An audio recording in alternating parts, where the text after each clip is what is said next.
পাহাড়ের বর্ষবিদায় ও বর্ষবরণ উৎসবের এবার ঢেউ লেগেছে রাজধানীতেও। ঢাকায় বসবাসকারী জুম পাহাড়ের জনগোষ্ঠীদের আয়োজনে পার্বত্য চট্টগ্রামের পাহাড়িদের প্রধান ঐতিহ্যবাহী উৎসব বৈশুর সাংরাই বিজু অনুষ্ঠিত হচ্ছে।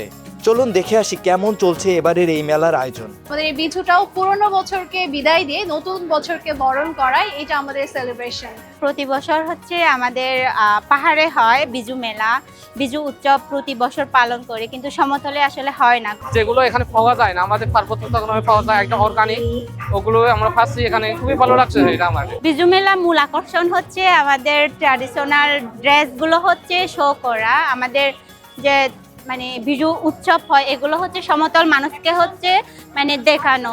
এই যে তরি তরকারি বিক্রি করতেছে, এই যে আমাদের ড্রেস এখানে নানা প্রকার যে যেটা পারে ওইটা নিয়ে আছে। বিজুটা ওনাদের সবচেয়ে বড় অনুষ্ঠান। এখানে প্রত্যেকটা জনগোষ্ঠীর কিছু কিছু ছোট ছোট নিয়মের মাধ্যমে নতুন বছরকে উদযাপন করে তারা। বড়রা ছোটদেরকে আদর ভালোবাসা হিসেবে গিফট, তারপরে সালামি যেমন দেওয়া হয় তেমনি ওনাদেরও এরকম একটা নিয়ম আছে যেখানে ছোটদেরকে ভালোবেসে গিফট অথবা টাকা দেওয়া হয়। প্রতি বছর ছোট করে এই প্রোগ্রামটা করা হয় যাতে ঢাকার যারা বিজুর সময় থাকছে তারা যেন এই কালচারাল ফিলটা, যে তারা বাড়িতে যেতে পারেনি, ওই ফিলটাকে এনজয় করতে পারে বা আনন্দের সাথে উদযাপন করতে পারে একসাথে।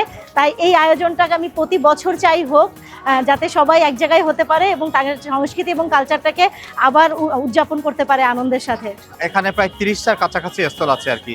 আমাদের সীমাবদ্ধর কারণে আমরা বেশি স্থল দিতে পারিনি। আমাদের রেসপন্স খুবই ভালো, উদ্যোক্তারাও মোটামুটি ভালো করছে এবং এখানে আমরা কৃষি পণ্য, পাহাড়ি হস্তশিল্প, কাপড় চোপড় থেকে শুরু করে বিভিন্ন যারা উদ্যোক্তারা ব্যবসা করে তাদেরকে আমরা চেষ্টা করছি আর কি। পাহাড়ে আপনি এখন যান, বিভিন্ন সেলিব্রেশন দেখতে পাবেন, বিজু, সাংরাই, বৈশু। আমাদের যেমন 12 তারিখ থেকে ফুল বিজু, মেইন মূল বিজু, তারপরে দিন গজ্জেপুত্রে বিজু, এভাবে প্রত্যেকটা জাতিগোষ্ঠী আপনাদের আমাদের পালন করে আর কি, যে উৎসব পালন করে।